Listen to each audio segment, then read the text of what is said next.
Welcome back to Hannity. So with days to go until the first GOP debate, we sent our team of producers to capture a focus group with pollster Frank Luntz in the all-important primary state of New Hampshire in order to learn what Republican voters really think about this GOP field. Here's what the focus group said about Donald Trump being a possible Republican nominee.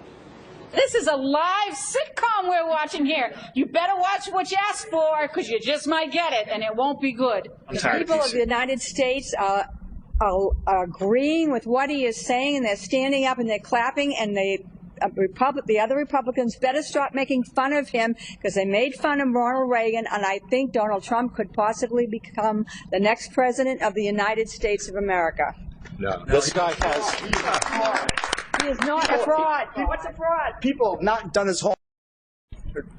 their homework on Donald Trump. Look at his books. He's been all over the fence on issues over the years. He changes his views like he changes his underwear. Already 6 out of 10 people, 6 out of 10 independents have already said they will not vote for Donald Trump. I don't care. It doesn't matter. The people in the United States, and I am against the fact that they are saying that low information voters. I am against the fact that you're insulting my intelligence because I am for Donald Trump. He donated to Hillary. I don't He's donated care. to Schumer. I don't He's care. donated to I don't care. all these Democrats. He's a Democrat. What does Donald Trump stand for? Making America. Give me the program. I want a president that's going to want to do what the taxpayers want him to do, and what the Constitution says he's supposed to do, not what Donald wants Donald to do. I think he'll get the jobs, but I think he'll also get the right people to bring the constitutionality back of this country. To know and have an intimate sense of what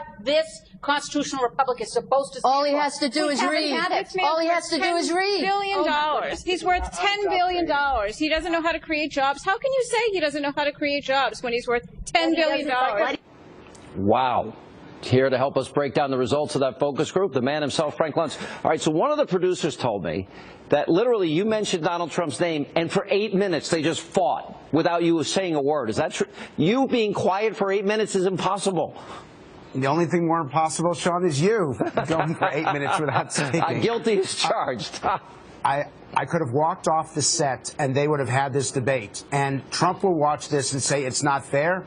The fact is, Sean, you love him or you hate him, but you have an opinion about him, you're emotional about it, and it was one of the best focus groups I've ever done. This is what Trump is causing all across the country, this wonderful explosion of passion, and it might be good in the short term because it lets people communicate what they're so mad at Washington. I love the infusion of energy, if nothing else, and I think that Republicans can learn to be more outspoken, a little more free, and a little less guarded. Let's go over. You asked them about the comments about John McCain, and that exploded. Watch this. He's going off track with the whole John McCain thing. That just blew it out of the water. He does not have to be politically correct. He can say anything he wants. He owes nobody anything. But he went wrong with that, and he's just off the rails. Who was offended by what he said about John McCain? Raise your hands. Who was not offended? You weren't offended by it. It didn't offend me. Why? John McCain's a war hero. Everyone knows it. John McCain didn't win the election, and Trump wanted to get the headline to get votes. My problem with Trump is that I'm worried that he's going to go rogue and run as a third-party candidate. I'm not offended by what he said about John McCain. For one, I come from a military family. I listen to what the veterans are saying about John McCain and his record. And Donald Trump is spot on. If they mistreat him and they keep making fun of him and calling him names, then I wouldn't blame him if he wanted to start a third party. Are we not concerned that this guy has a communication issue?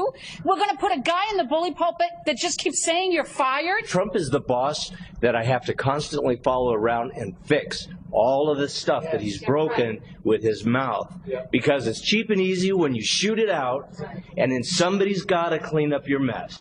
Was it about equally split? Those that liked him, those that didn't like him? No, it was about 2 to 1, which is what the polling shows. So for every one person who really liked him, there were 2 people who didn't. Okay. But that said, Sean, there is no candidate, not Bush, not Rubio, not Walker, there's none that has the same kind of passion. And this is why Trump isn't going away, and I want your viewers to understand this. That passion means that they will stay with him regardless of what the media says, regardless of what happens in the debate. And frankly, I think Trump's going to or even 30% within the next 30 days. It's one of the things you're obsessed with, and I mean this in a good way. You always talk about the tone, the tone, the tone. You dial Trump in tone. Watch this. The other day, Hillary Clinton got up, and she said, I didn't like Mr. Trump's tone. We have people, Christians, having their heads cut off in the Middle East. We have people dying all over the border, where I was right, 100% right. We have all of this, like medieval times, and she said, I didn't like his tone. And you know who else said that? Jeb Bush. I didn't like his tone. What does it have to do with tone? We want results. This group wants results. You know what? That scored really well. Yes, it did. And you got to give it to him. Because he speaks differently, because he doesn't put sentences together the same way, because he doesn't use the same sound bites, because he says what he means and means what he says, it's one of the reasons why he's got this appeal right now. All right, let's go to Ben Carson. You did a focus group on him, and let's watch their answers. I need a word or phrase to describe Ben Carson. Articulate. Integrity. Intelligent. Caring. Accomplished but too religious. Non-politician. Great doctor. Inexperienced at foreign policy. How many of you think he's qualified to be president? Raise your hands. 1, 2, so only a small number of you. Who think he's actually not qualified to be president?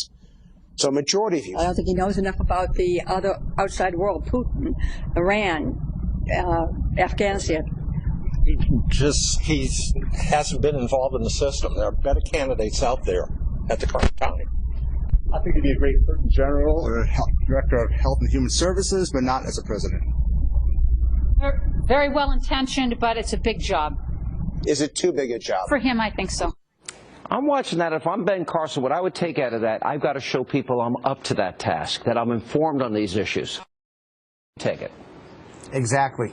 That they like him. They like him a lot as a person, but they're not convinced that he's the next president of the United States. All right, great work as always. Now, you're going to join us for the rest of the week. We're going to go through all the other candidates. All right, Frank Luntz, a lot of fun watching those focus groups. By the way, did you yell at them or were you nice? I was nice at them, and I invite anyone in the audience. Go to luntzglobal.com, and you, too, can be in one of these focus groups. All right, luntzglobal.com. Thank you, Frank Luntz. Coming up next.